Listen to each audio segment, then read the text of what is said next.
Earth is ours. Show yourself! Retreat now, Megatron! Hello everyone, this is Must Be an Adult, also known as Plow King for the TFW 2005 boards. This is my video response to Nemesis Predaking's Inside the Mind of a Kitbasher / Customizer. I'll be taking this time to answer his 10 questions that he posed to us, and we can go ahead and get started with number 1. How did you get into TF kitbashing / customizing? For me, it was Lobo's custom alternator sound wave that he had made. Before the release of the alternator line and my discovery of that piece, I was totally unaware of the whole kitbashing customizing scene.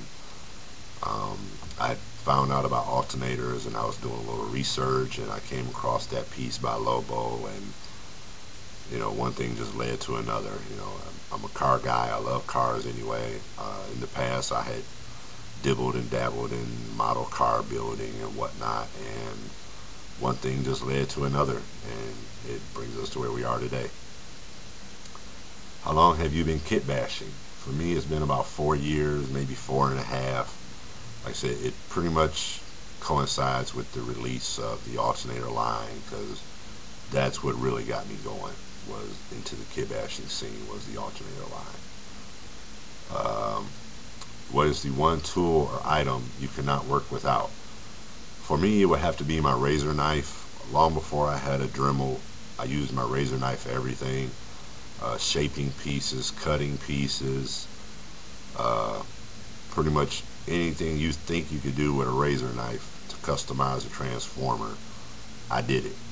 You know, like I said, a Dremel, I didn't even really worry about a Dremel until I, you know, needed to get more in depth with my work. But like I said, razor knife ain't let me down yet. Other than that, I would probably say a screwdriver, because you can't get them apart without a screwdriver. What is the one line you enjoy working with the most? Number 4. For me, again, it would have to be the alternator line. Like I said, I'm a car guy. I love cars. I like robots, of course. And the fact that, you know, you had this realistic looking 1/24 scaled car that transformed into a robot was just a pure win for me. And then, you know, on top of that, there's endless resources out there. You got the model car companies, you know, you can use their stuff for resource parts, whatever. You got the die-cast car lines out there. A lot of that stuff is, you can use it on an alternator and it blends in perfectly. Next one, number 5. Where do your ideas come from? Pretty much stuff will just pop into my head. You know, I'll be looking at something and, you know, it'll just, hey, let's try this on a transformer. Other than that, you know, sometimes I get an idea looking at someone else's work, or, you know, myself and maybe, you know, Nemesis Predaking or Autobot X, Super Quad, whoever, you know, we'll be talking, and, you know, an idea come up, and like, hey, you know, I'm gonna try that. I'm gonna run with it and see what happens. Number 6. What is the one mode you can't stand working with? I really don't think I have a mode on my list that would qualify for that. I can't say I don't really, I can't stand working with a certain mode. There's been projects that I have put on the shelf, you know, and it wasn't because I couldn't stand working with them. It was just, you know, the interest in it died down, and, you know, we've all been there, and we all know that it's best to, you know, to shelf that project versus, you know, forcing yourself to work on it, because you do that, you end up with a product in the end that you're not completely happy with. But as far as having a mode I can't stand, I'd have to say that there probably isn't one. Number 7.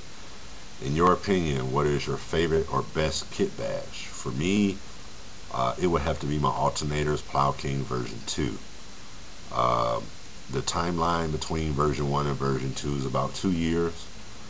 What I did was I took everything I had learned in that 2 years from, if it was me working on stuff, or, viewing other people's work, or, whatever, talking to different people about ideas. I took everything I had learned in those 2 years, and I poured it all into that one bash.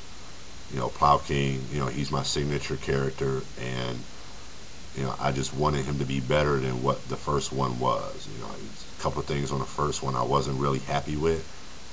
That was one of the main reasons why I went back and gave him a makeover or whatever. Like I said, it would have to be Plow King version 2, and that's over. The reshells, a couple of reshells that I had done, all the other customs that I had done. Plow King version 2 definitely tops that list, in my opinion, as the best work that I've done. Number 8, how many customs, including your own, do you have in your collection? For me, it would be about 20 or so. I probably have about 20 here on hand, another 5 or 6 in the works. I have customs from a couple of different people. I've got customs from Torture, Nemesis Predaking, Superquad 7, Autobot X23, Anovison, Tony's Customs, Tim Shin 73. I got some stuff coming from Jared. I had more than that, but not long ago I downsized my collection. I got rid of some stuff then. I've had work from Freedom Gundam, General Magnus, so many people, different work. D-Unit, I've had work from several different people. There's a lot of great Kitbashers out there in the community, that don't get the exposure that they do. Number 9, what is the one tool, item, or supply you would advise other Kitbashers to stay away from? Cheap glue. Don't use cheap glue. That's the best thing I can give you as far as advice. All the pains and troubles we get through customizing these things and getting parts that wasn't supposed to be there to go. You don't want those parts popping off, later on down the line, because you chinched out and you used that cheap glue because you couldn't wait till payday to get the good glue. So stay away from that cheap glue. And number 10, last question. What's your dream project? I would love to build a large-scale masterpiece-style alternator Plow King. Something radio-controlled. I could actually, like Nemesis Predaking said, unlimited finance, unlimited resource. Something like that would also take unlimited talent. But in a dream world, he would, with a push of a button, he would transform on his own. Walk around, whatever. In vehicle mode, I'd have, driving function, control over the plow, all that good stuff. That would be a true dream project for me. But in reality, in the real world, I'm working on a project now. Some of you may have seen the whip thread. It's posted at TFW and it's posted at Sector 70. It's my latest take on Plow King. Like I said, he's still a whip right now. I got a ways to go. But again, as I did with Plow King version 2, I'm taking everything I've learned again and pouring it into my latest version of Plow King. It's coming along quite nice. I'm liking it so far.